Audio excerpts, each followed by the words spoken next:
Sayyidah Aisyah bukanlah wanita yang mengidolakan yang tak layak diidolakan, tidak melakukan dan tidak akan melihat hal yang tak layak dilihat, sehingga ia menjadi seorang guru para ahli hadis dan fikih.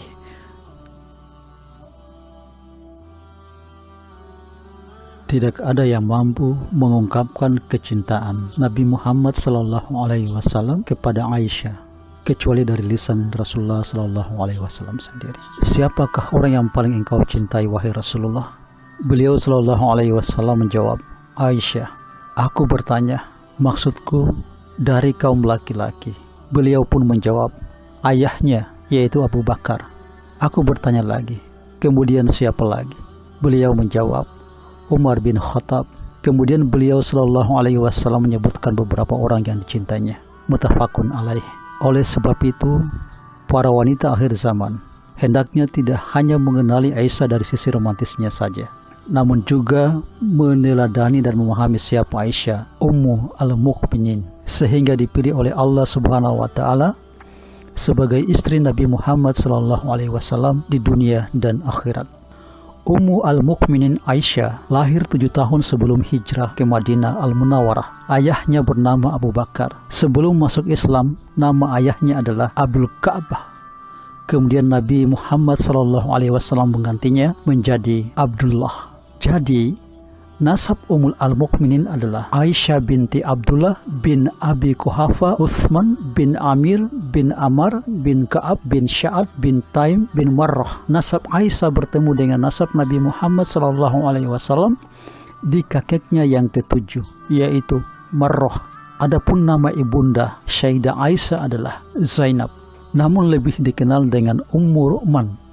Memiliki nasab yang mulia dan dipilih oleh Allah Subhanahu wa Ta'ala sebagai istri Nabi Muhammad SAW.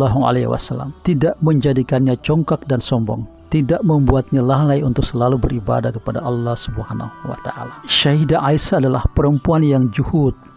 Ia hanya bertemu dengan orang yang ingin belajar dan bertanya perkara hukum halal dan haram. Sebelum wafat, Aisyah semakin dan terus memperbanyak ibadah-ibadah sunnah pada malam hari maupun siang. Ia selalu melaksanakan sholat berjamaah, mengikuti imam yang sholat di Masjid Nabawi karena rumahnya berdampingan dengan masjid.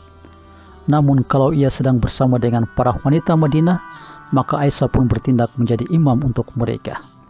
Di dalam kitab Aisyah Ummu al-Mukminin yang ditulis oleh Syekh Ramadan Al-Mufti, diterangkan bahwa ibunda kita Aisyah selalu rutin berpuasa, tak pernah meninggalkan sholat malam, menundukkan hatinya ketika melaksanakan salat.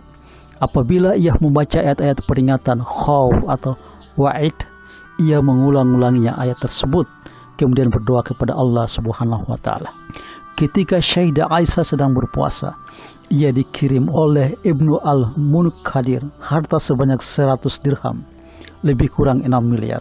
Namun Aisyah tidak terpesona dengan harta tersebut. Ia tetap melakukan kebiasaannya sebagaimana dulu ketika Nabi SAW masih hidup. Aisyah tatkala menerima uang 6 miliar tersebut di waktu pagi, ia langsung menyedekahi seluruh uang tersebut. Sehingga pada waktu sore, uang itu tidak ada lagi di tangan Ummu al-Mukminin. Bahkan untuk sekedar membeli sedikit makanan pun yang akan ia santap tatkala berbuka puasa, tidak ia sisakan sama sekali. Aisyah tidak akan membawa harta ke dalam rumahnya kecuali ia sudah menyedekahkan seluruhnya. Begitulah Sayyidah Aisyah memberikan tauladan kepada wanita di zamannya hingga pada saat ini. Semoga ibunda kita Aisyah diteladani oleh para wanita untuk mendekatkan diri kepada Allah Subhanahu wa Ta'ala dan juga mengingatkan umat untuk peduli dengan saudara sesama muslim, untuk berbagi, terutama keluarga terdekat.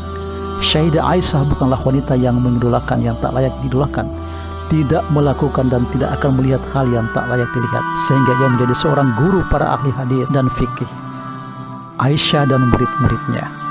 Ummu al-Mukminin Aisyah merupakan guru besar bidang hadis dan fikih, sehingga ia memiliki murid yang sangat banyak. Di antara muridnya adalah para tabi'in. Mereka yang ingin belajar atau talaki dengan Aisyah harus duduk di belakang pembatas, sedangkan Aisyah mengajarkan mereka dari Raudah. Adapun di antara murid yang sangat dekat dengan Aisyah dan mendapatkan perhatian yang lebih sehingga bisa langsung duduk dengan Aisyah adalah mahram-mahramnya seperti Abdullah bin Zubair, Urwah bin Zubair, Qasim bin Muhammad, Abdullah ibn Abi Atik, Ubad bin Abdullah bin Zubair, Khabib bin Abdullah bin Zubair, Ubad bin Hamzah bin Abdullah bin Zubair, dan Abu Salama bin Abdurrahman. Semua mereka mengambil riwayat hadis dari Aisyah, dan yang paling banyak mengambil riwayat dari Aisyah adalah Urwah, sehingga Urwah pun menjadi salah satu ulama besar di Madinah. Begitulah khidmat Sayyidah Aisyah dalam bidang keilmuan.